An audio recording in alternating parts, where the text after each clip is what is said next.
दोस्तों, welcome back to my YouTube channel successive study for IAS HX।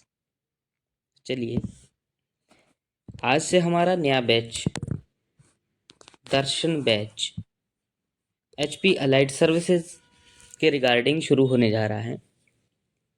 ये batch freely available रहेगा for our YouTube channel. ये 3 month का course रहेगा। तो इसमें अलाइड सर्विसेज का पूरा सिलेबस कंप्लीट करवाया जाएगा और हमारे चैनल को सब्सक्राइब, लाइक, शेयर करना ना भूलें। जो कंटेंट होगा वो आपको हमारे टेलीग्राम चैनल पे उपलब्ध करवाया जाएगा। उसका लिंक हमारे डिस्क्रिप्शन में दिया जाएगा। चलिए, आज क्लास की शुरुआत करते हैं एंशिएंट हिस्ट्री से। जो हमारा आज पहला टॉपिक रहेगा, एंशिएंट हिस्ट्री ऑफ इंडिया।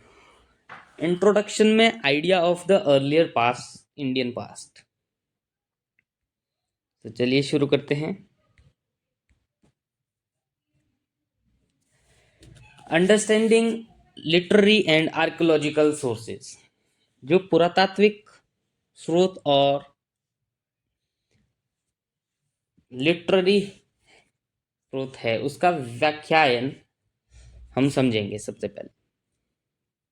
सबसे पहले एक स्टोरी इसमें हम जानेंगे कलहन के बारे में।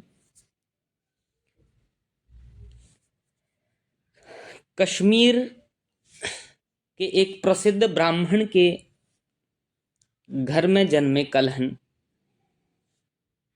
एक साहित्यकार और विद्वान थे। 1148 CE में एक ग्रंथ की रचना इन्होंने आरंभ की और इनके पिता का नाम चंपक उस समय के राज परिवार में काफी निकट हुआ करते थे। किंतु कलहन के जन्म के समय उनका जो परिवार था वो राजकृपा से वंचित रहता है। कलहन ने 2 वर्षों तक अथक परिश्रम करके manuscripts, chronicles, inscriptions, coins and monuments, इनका जो है स्थानीय परंपराओं के माध्यम से उन्होंने इसका अध्ययन किया। पांडुलिपियां जो मैन्युस्क्रिप्ट्स होती हैं वो जो एक व्यक्ति या अनेक व्यक्तियों द्वारा हाथ से लिखी गई होती है उन्हें पांडुलिपि कहा जाता है। जो हाथ से लिखी जाती है। तो और इसके अलावा जो हमारा क्रॉनिकल या इंस्क्रिप्शंस हैं, शिलालेख जो होते हैं वो पत्थरों पे लिखे जाते हैं। फिर उसके बाद उन्होंने एक ग्रंथ की रचना की है जिससे सभी अवगत होंगे, राजतरंगिणी, जिसमें राजाओं की नदी के बारे में उन्होंने लिखा और कश्मीर के इतिहास के बारे में उन्होंने लिखा। और ये 1150 ईस्वी में इन्होंने लिखा था। और जो कलहन है उनकी गिनती जो है भारत के प्रथम इतिहासकार के रूप में होती है। जो कलहन है उनकी गिनती भारत के प्रथम इतिहासकार में होती है। और जो उनके द्वारा व्यक्ति जो अतीत की घटनाओं को लिपिबद्ध करता है ये ग्रंथ, और उन्होंने इसे न्यायाधीश की तरह किसी पूर्वाग्रह से मुक्त होना चाहिए इसे कहा है। किंतु इस ग्रंथ में जो यथार्थ और प्रमाण के बीच का भेद नहीं किया गया है। इसमें उन्होंने कश्मीर की प्राकृतिक सुंदरता का गर्व किया और भावनाओं के साथ सजीव वर्णन किया है। जीवन चरित्रों का उल्लेख मिलता है।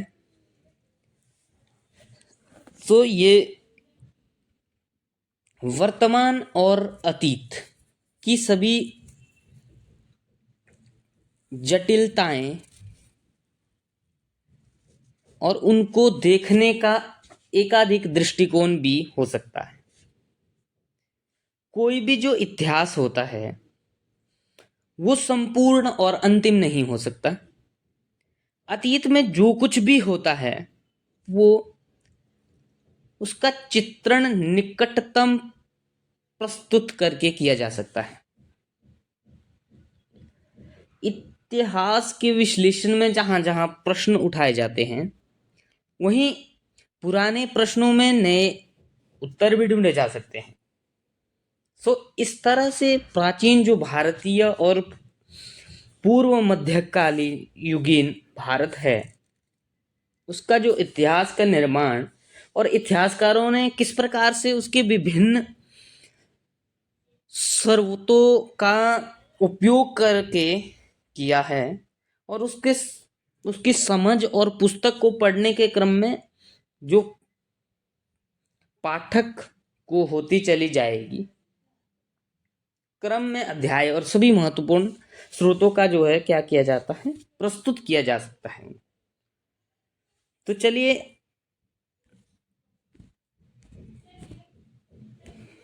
अब हम शुरू करते हैं the reading ancient text of the historical point of view. इसमें जो इतिहास के दृष्टिकोण से प्राचीन जो पाठ्य है उसका अध्ययन किस तरह से किया जा सकता है। इससे रिलेटेड जो ऑल लिटरेरी वर्क है, विशेषकर जो सभी कृतियां हैं उनका जो सृजन हुआ है उसको उनका किस प्रकार से होता है और कोई भी प्राचीन कृति जो होती है उसके समय में सामाजिक परिवेश को और प्रत्यक्ष रूप से प्रतिबिंबित नहीं करती है। उसमें अतीत का एक जटिल प्रतिनिधित्व प्राप्त होता है और क्योंकि अधिकांश प्राचीन जो धार्मिक साहित्य होते हैं उनका सोचारण पाठ के लिए बनाए गए थे और उनका जो वाचन श्रवण अत्यधिक कर्मकांडी उपयोग से होता था।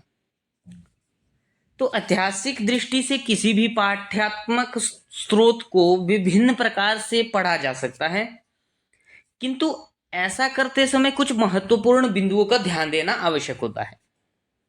इसमें जो सबसे अधिक महत्वपूर्ण रचनाएं की तिथि का निर्णय और उनके रचनाकार की पहचान करना होता है, क्योंकि अधिकांश जो प्राचीन रचनाओं का काल तथा उनके उपलब्ध जो पांडुलिपियां होती है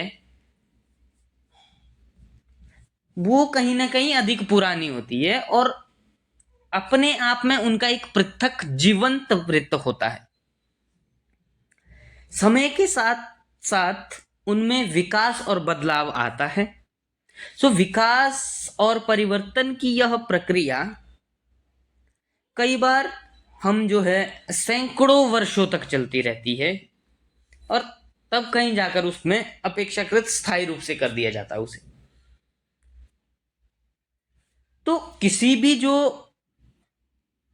पाठ्यक्रम या पाठ्य स्रोतों को ऐतिहासिक सूचना के रूप में जब उसके उसी काल में के स्रोत के रूप में देखा जा सके जिस काल में उसकी रचना हुई है, किंतु यदि रचना की अवधि बहुत लंबी हो रही है तो उसमें अंतर्निहित तिथि क्रम के विभिन्न जो आयाम हैं उनमें जुड़े और बाद में उनके घटकों को चिन्हित करना आवश्यक हो जाता है।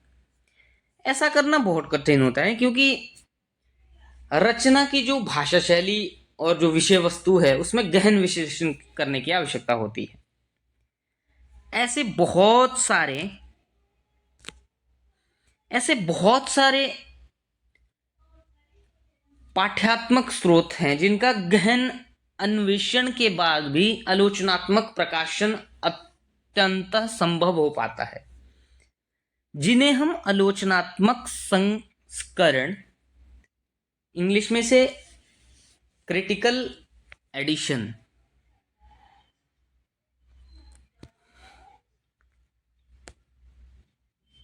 क्रिटिकल एडिशन कहा जाता है।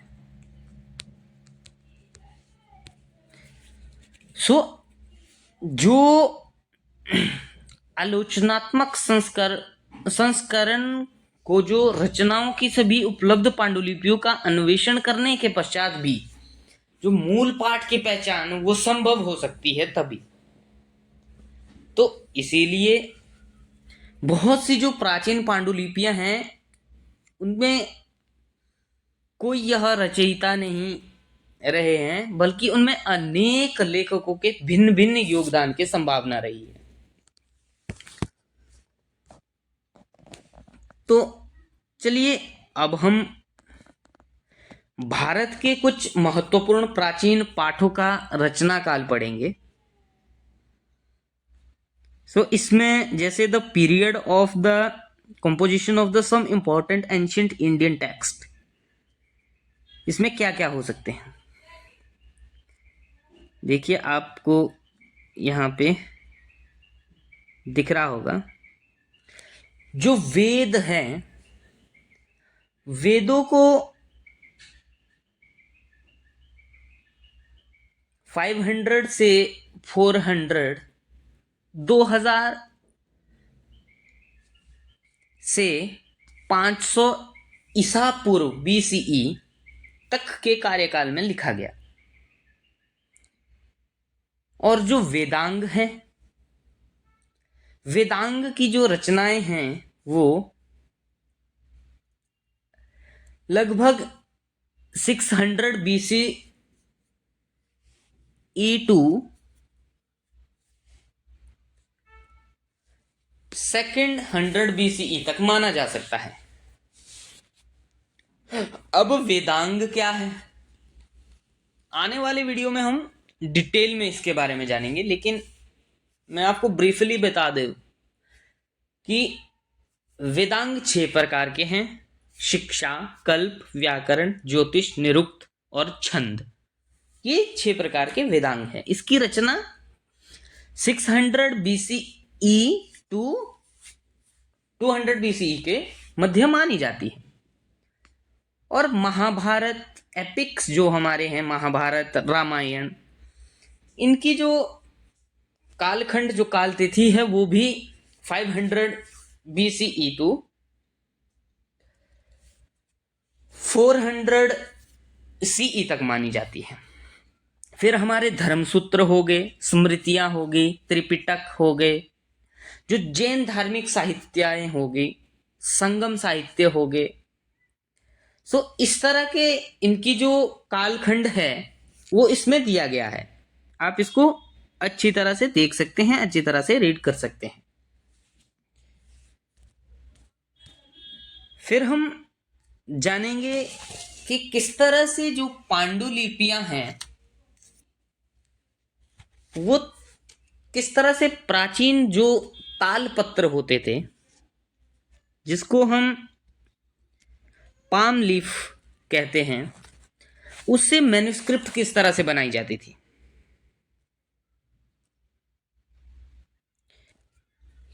जो देखिए, चीन में कागज का आविष्कार 3री शताब्दी पूर्व ईस्वी में होता है, किंतु इसकी जो लोकप्रियता है वो 4वीं शताब्दी में होती है।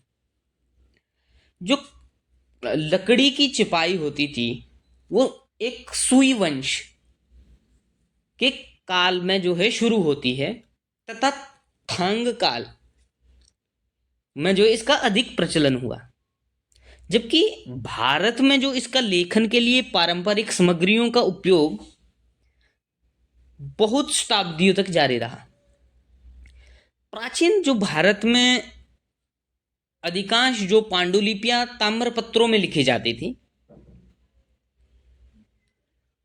और जिन्हें संस्कृत में तालपत्र तथा तमिल में ओलई।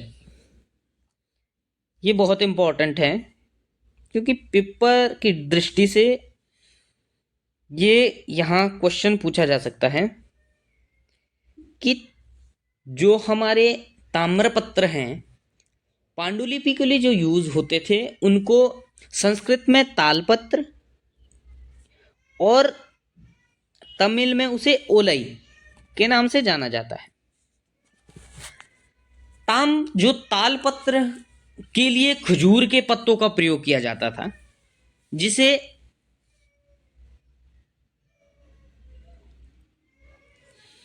कोरियफा अम्ब्रेस्यूलिफेरा के नाम से जाना जाता है और संस्कृत में इसे ताली कहा जाता है। और इसकी जो तालपत्र की जो लंबाई, आकार जो इसका होता था वो 9x8 सेंटीमीटर, जबकि जो खजूर के पत्ते होते थे इनका जो आकार वो 15x3-4 सेंटीमीटर के होते थे। ताड़ के पत्ते अपेक्षाकृत बड़े होने के साथ साथ अधिक दिनों तक टिकते थे और टिकाऊ रहते थे। और जो सबसे पहले चुने जाते थे ताड़ के पत्ते, उनको अच्छी तरह से आकार देके उन्हें काट दिया जाता था। फिर उनके जो बाएं, मध्य और दाहिने शीर्ष पर छेद कर दिया जाता था और इन छिद्रों में धागा पिरोकर पत्तों के चारों तरफ बांध दिया जाता था। और जो ये धागे के एक छोर में गांठ डाल दी जाती थी अथवा कोई कौड़ी या काठ का गुटका वहां पे लगा दिया जाता था ताकि जो है धागा बाहर ना निकले। बाहर ना निकले। ये देखिए, ये आप पिक्चर में देख रहे होंगे। तो इस तरह से इसे बांधा जाता था।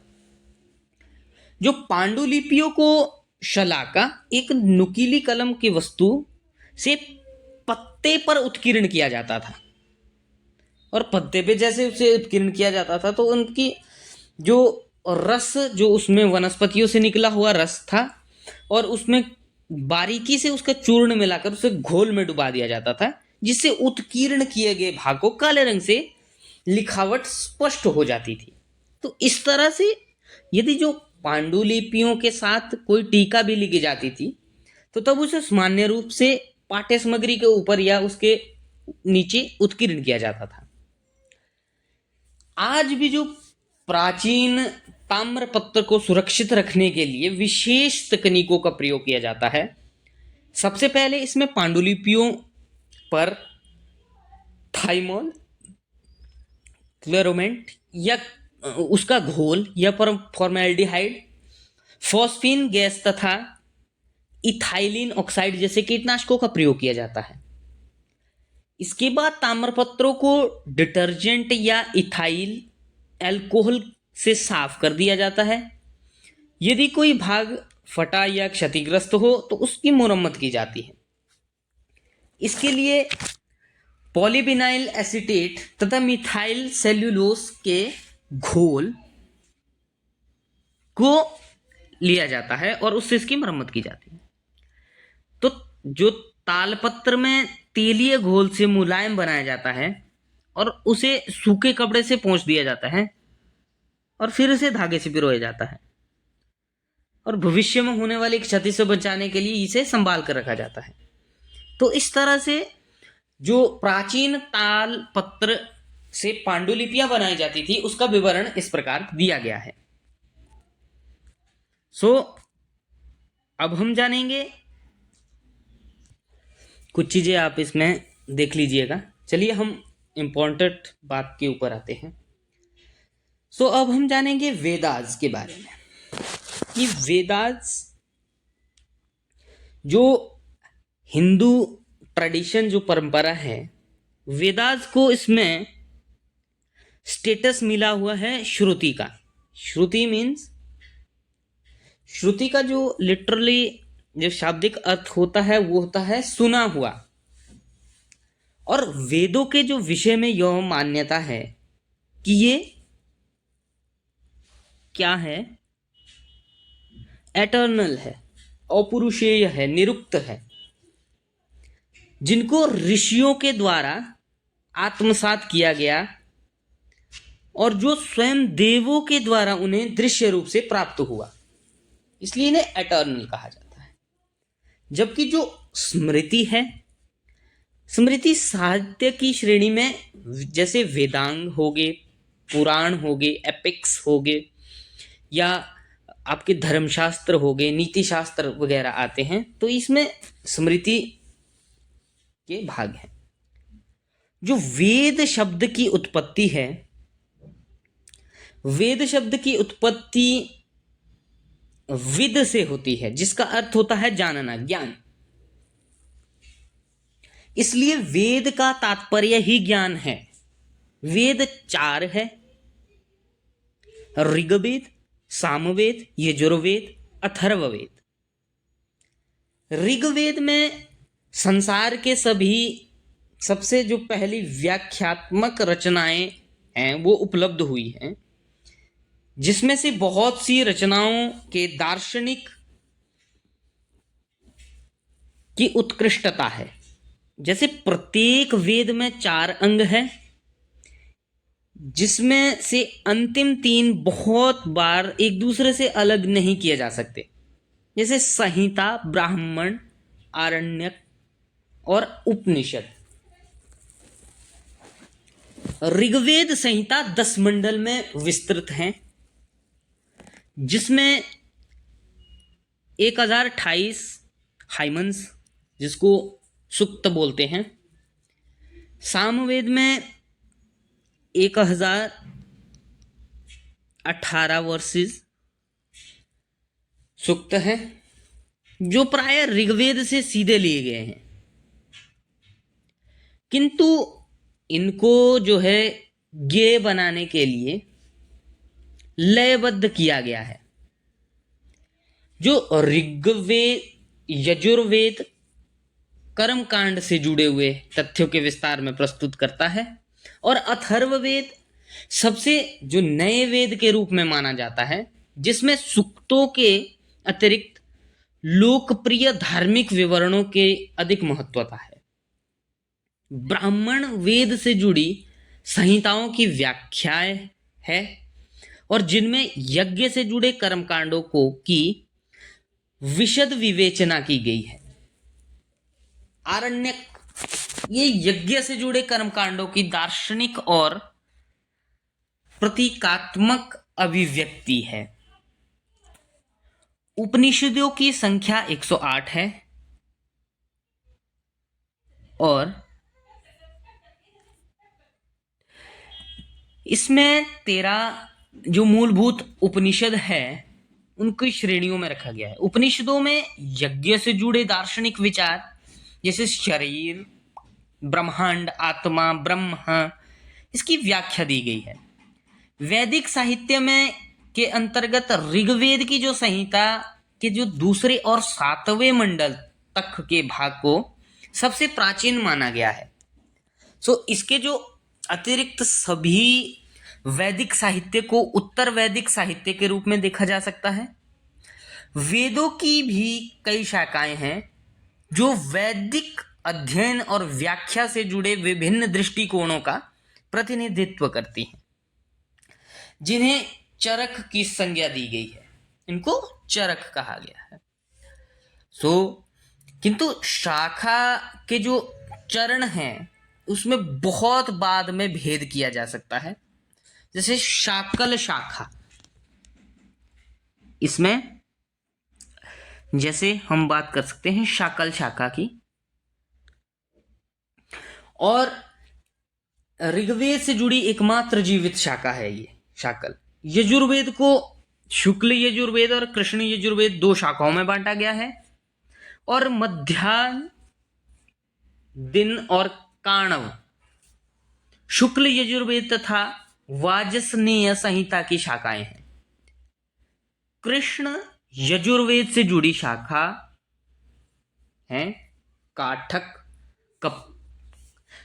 कपिशठल, मैत्रायनी, तैत्तिरीय।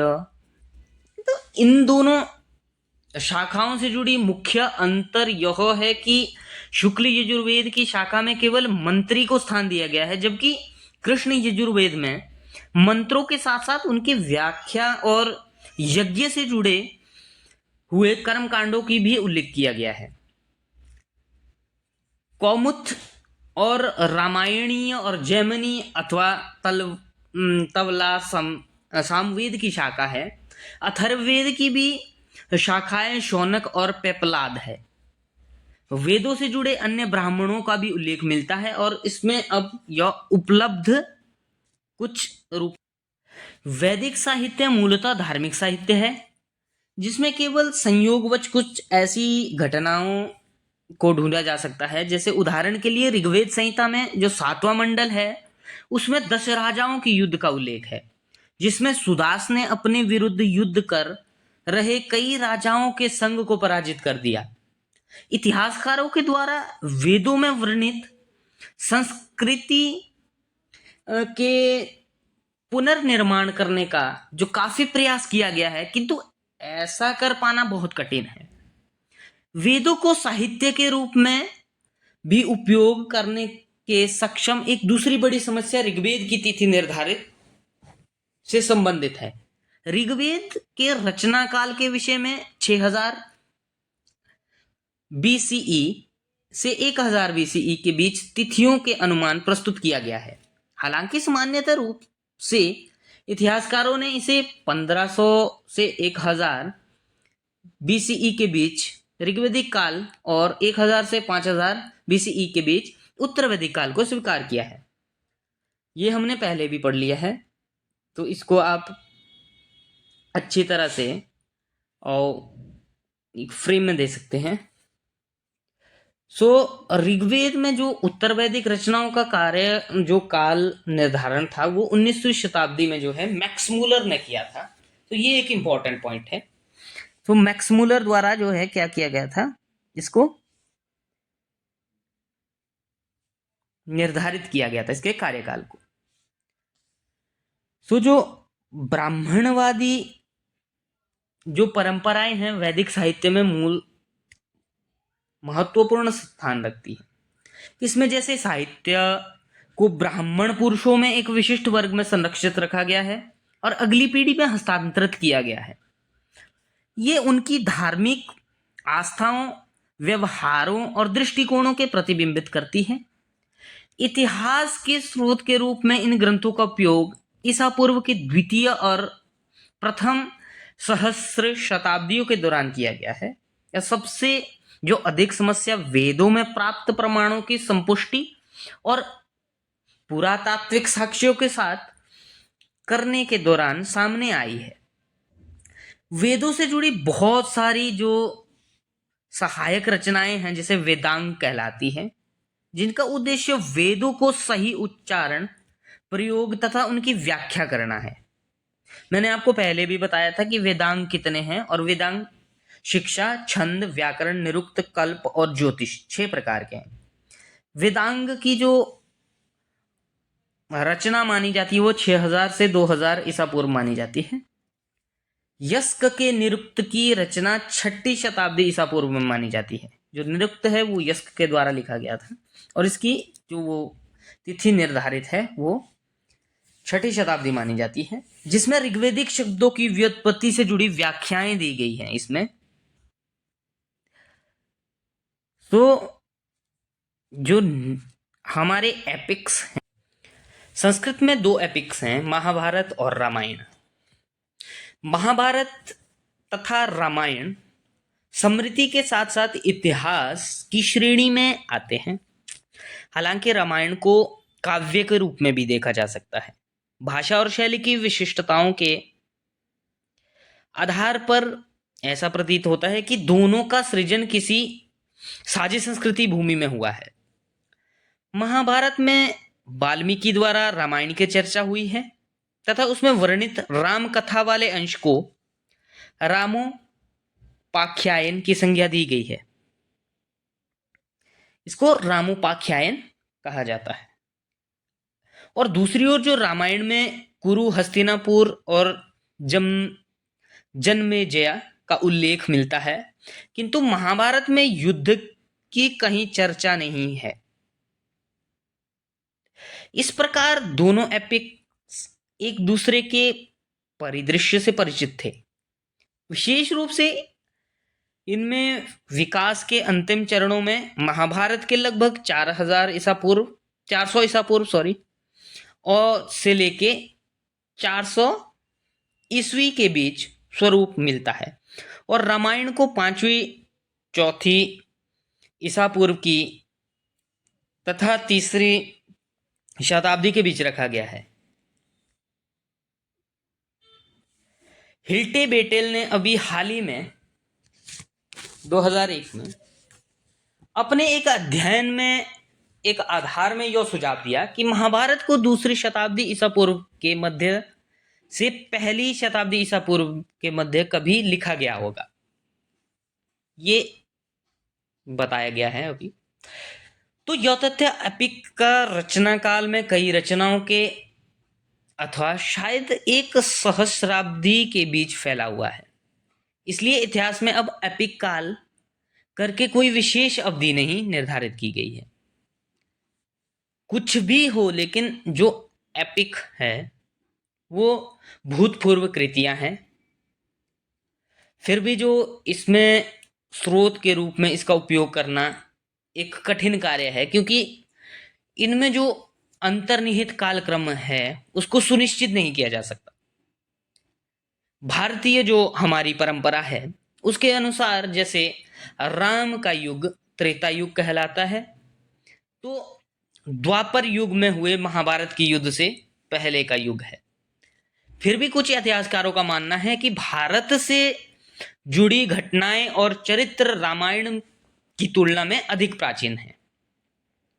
ऐसा मानने का आधार यह भी है कि महाभारत की घटनाओं का केंद्र गंगा यमुना दोआब तथा गंगा का ऊपरी मैदान है, जबकि रामायण की जो कथाएं हैं वो राजनीतिक पूरब की ओर स्थानांतरित हो जाती है, जो मध्य गंगा का मैदानी क्षेत्र है। महाभारत में वर्णित नारियों को सशक्त चरित्र की भी एक इंगित करते हैं।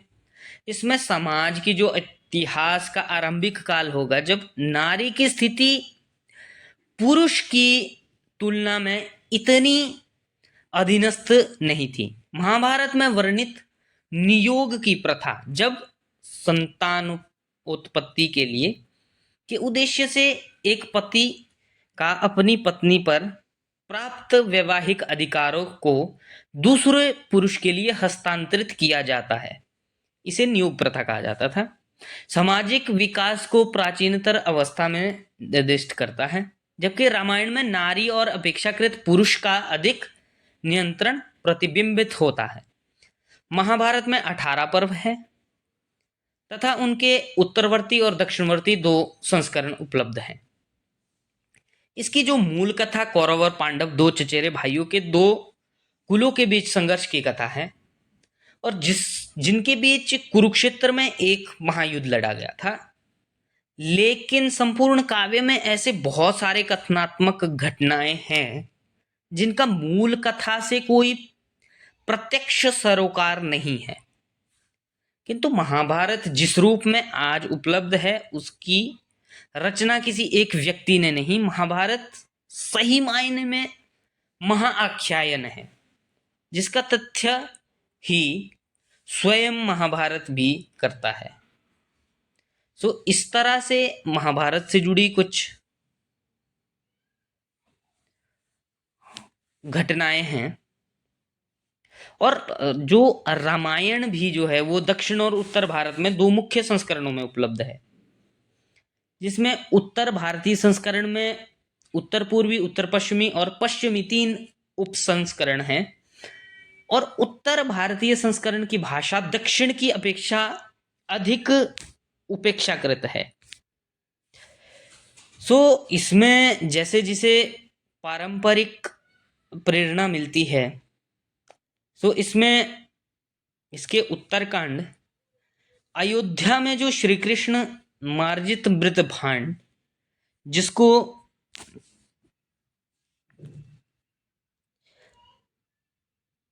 पेंटेड ग्रेवियर्स कहा जाता है।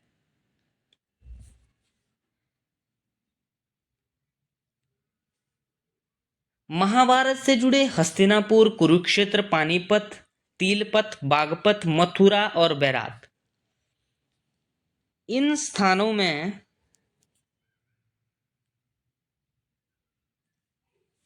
उत्खनन में चित्रित जो धूसर, जिसको पेंटेड ग्रेवियर्स PGW संस्कृति से जुड़े प्रमाण मिलते हैं, जिसका काल जो है 1000 ईसा पूर्व आंका जा सकता है।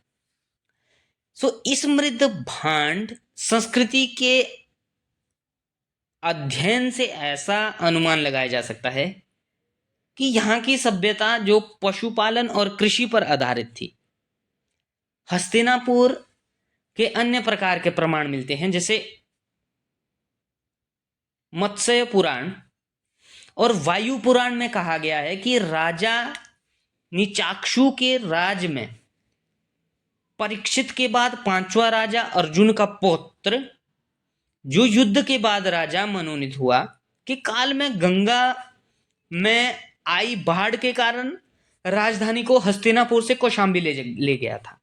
और हस्तिनापुर में हुए उत्खनन के आधार पर वहां पर गंगा में आई बाढ़ के प्रमाण मिलते हैं, जिसके बाद कई शताब्दियों तक उस स्थान को वीरान छोड़ दिया जाता है। किंतु ऐसा कहना कठिन है कि जो पुराणों में जो इस बाढ़ की चर्चा की गई है, ऐसी प्रबल मान्यता है कि जो पांडव की राजधानी इंद्रप्रस्थ थी, वर्तमान की जो दिल्ली है, वो शम्स सिराज अफीफ की 14वीं सदी में लिखी किताब तारीख ए फिरोज शाही में लिखा है कि इंद्रप्रस्थ किसी परगना का मुख्यालय हुआ करता था। पश्चिमी दिल्ली के नारायणा गांव से 14वीं सदी में एक अभिलेख में इंद्रप्रस्थ का उल्लेख मिलता है। अबुल फजल ने 16वीं सदी में लिखी अपनी पुस्तक अकबर आइन ए अकबरी में कहा कि हुमायूं का किला उस स्थान पर बनाया गया था जहां कभी पांडवों की राजधानी इंद्रप्रस्थ अवस्थित थी। और 19वीं सदी के अंत में पुराने किले के भीतर इंद्रप्रस्थ नाम पर एक गांव हुआ करता था। लेकिन जो वर्ष 1954 से 1971 के बीच पुराना किला में जब खुदाई हुई, तो उसके दौरान जो 19वीं शताब्दी के बीच की पुरातात्विक तहें चिन्हित की गई, किंतु इसी क्षेत्र के जो पेंटेड ग्रेवियर्स जो मिले, उनके अनुमान लगाया जा सकता है कि यहाँ की प्राचीन सभ्यता का अवशेष यहाँ रहा होगा। महाभारत काल के निश्चित रूप से यहीं रहा होगा, इसकी पुष्टि नहीं की जा सकती। दरअसल जो पुरातत्व के द्वारा एपिक्स की ऐतिहासिकता को सिद्ध करना कठिन है, क्योंकि एपिक्स में वर्णित भौतिक संस्कृति से नहीं होती है। एपिक्स की चित्रणों और स्थानों की घटना केंद्रित काल्पनिक ताने बाने में पिरोया गया है। तो इसमें जो संस्कृति के सामान्य विशेषताओं का आकलन हम कर सकते हैं, इसलिए इन घटनाओं के आधार पर व्यक्तियों की घटनाओं का अनुमान लगाना बड़ा असंभव है। अब हम रामायण के जो क्रोनोलॉजिकल लेयर्स ऑफ रामायणा है, उसके बेस पे 1984 में जेएल ब्रैंकिटन्स ने भाषा शैली के विषय वस्तु के अध्ययन के पश्चात रामायण के विकास की कालावधि और संस्कृति को 5 वर्णों में बांटा है। तो पहले चरण में उन्होंने कहा कि पहले चरण में जो 5वीं से 4थी ईसा पूर्व में जब रामायण की मौखिक हस्तांतरण के लिए अपना स्वरूप प्राप्त किया गया, इस समय कथा के नायक के चरित्र निर्माण पर अधिक बल दिया गया था। कथा का जो भौगोलिक परिदृश्य भी सीमित था, लेकिन जो भौतिक तथा सामाजिक संरचना भी अपेक्षाकृत सरल थी। इसमें प्रतिबिंबित धार्मिक विचार पुराणों की अपेक्षा वेदों में सन्निहित है। जो दूसरा चरण उन्होंने दिया, उसमें 3री शताब्दी ईसा पूर्व से पहली शताब्दी ईसा पूर्व में कहा कि जो इस काल में जो कथा में जो नायक के चरित्र निर्माण की अपेक्षा साहित्य अभिव्यक्ति पर आधारित बल दिया गया था। और उन्होंने कथा के बारे में भौगोलिक परिदृश्य का, जैसे पूर्व के गंगा के निचले मैदान की तरफ से होने लगा था। तो क्योंकि स्त्री की जो पवित्रता का बल दिया गया है और नगरीय जीवन और व्यवसाय का आधिकारिक चित्रण हुआ, और जो राजा थे, राजा की शक्ति का विस्तार हुआ था, तो इसके बारे में ये परिलक्षित करते हैं।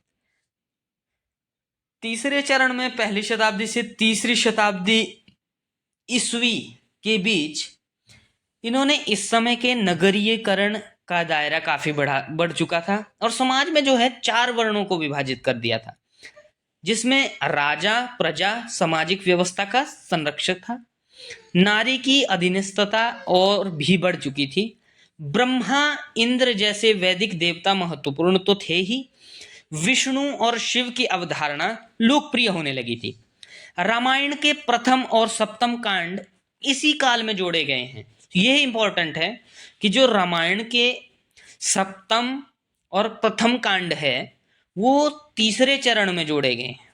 ठीक है, तो चौथे चरण में क्या बताया उन्होंने? चौथे चरण में उन्होंने जो 12वीं शताब्दी से लेकर, चौथी शताब्दी से लेकर 12वीं शताब्दी तक था, तो इसमें उन्होंने कथा का जो धार्मिक महत्व है उसके बारे में उन्होंने कहा कि साहित्य का जो धार्मिक महत्व था वो बढ़ा और ब्राह्मणों और शूद्रों तथा अत्यंत जातियों के बीच की खाई और ज़्यादा बढ़ जाती है और सती प्रथा को भी एक प्रकार से मान्यता मिलने लगती है। तो दूसरे शब्दों में अगर कहा जाए तो स्त्रियों की अधीनस्थ स्थिति और भी अधिक रेखांकित हो गई। विष्णु और शिव जैसे सर्वोच्च देवताओं के रूप में लोकप्रिय हो गए। और जो उन्होंने ब्रैंगटन ने इस संस्कृति जो 5वें चरण में उन्होंने परिवर्तनों और अतिरिक्त कथाओं के पात्रों की महत्ता के आए अंतर को भी उन्होंने चिन्हित किया था।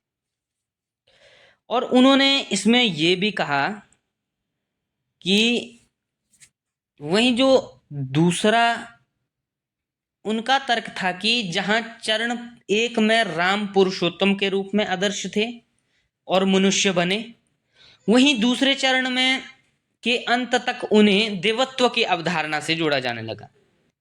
तो तीसरे चरण में राम द्वारा रावण पर विजय के अधर्म के रूप में धर्म की विजय का रूप में देखा जाने लगा।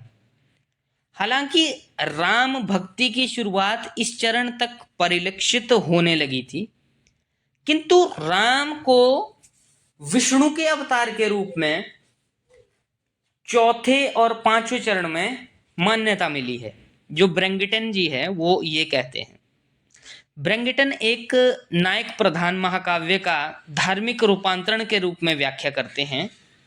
यद्यपि पोलाक ने इस तथ्य पर बल दिया है कि रामायण में राम को देवत्व आरंभ से ही प्राप्त था।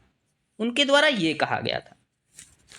देखिए, जो the various telling often having the different beginning of ending the character of event to modulated in different वे।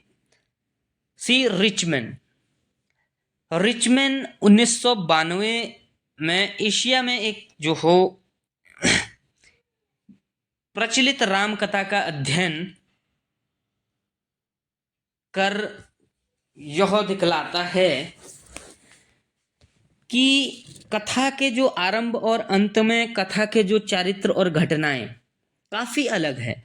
उदाहरण के लिए उन्होंने जैसे पोमचरियु जो जैन संस्करण है, इसमें रावण का चित्रण और एक हारे हुए नायक के रूप में किया है और जिसे राम की बजाय लक्ष्मण ने मारा था।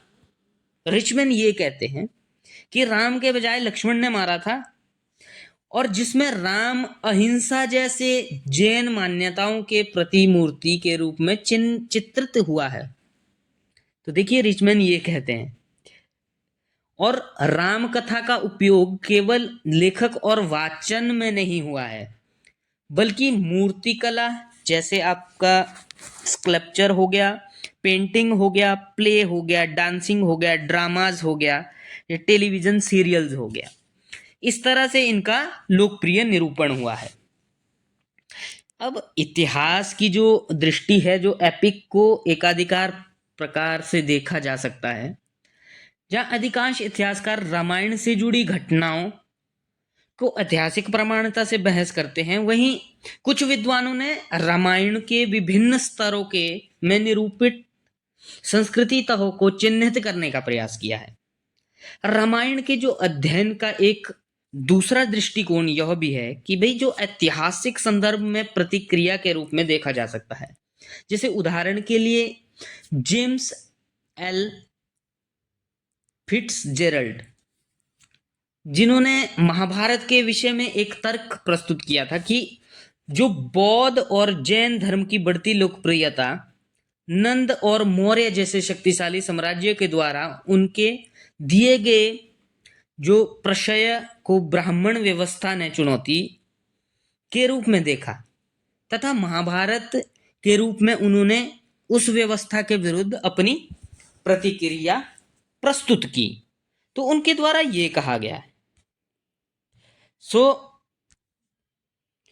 आज की क्लास हम यहीं तक रखेंगे। कल हम नेक्स्ट जो पुराणास, धर्मशास्त्रास और अन्य बौद्ध ग्रंथ, जैन ग्रंथ, इन सभी जो पौराणिक आर्कियोलॉजिकल और लिटरेरी वर्क्स हैं, इनके बारे में जानेंगे। आज के लिए इतना ही। हमारे चैनल को सब्सक्राइब, लाइक, शेयर करना ना भूले, और कमेंट करना ज़रूर हमें कमेंट में लिखें कि आपको क्लास कैसी लगी और किस तरह से इसमें कोई चेंज किया जा सकता है। धन्यवाद।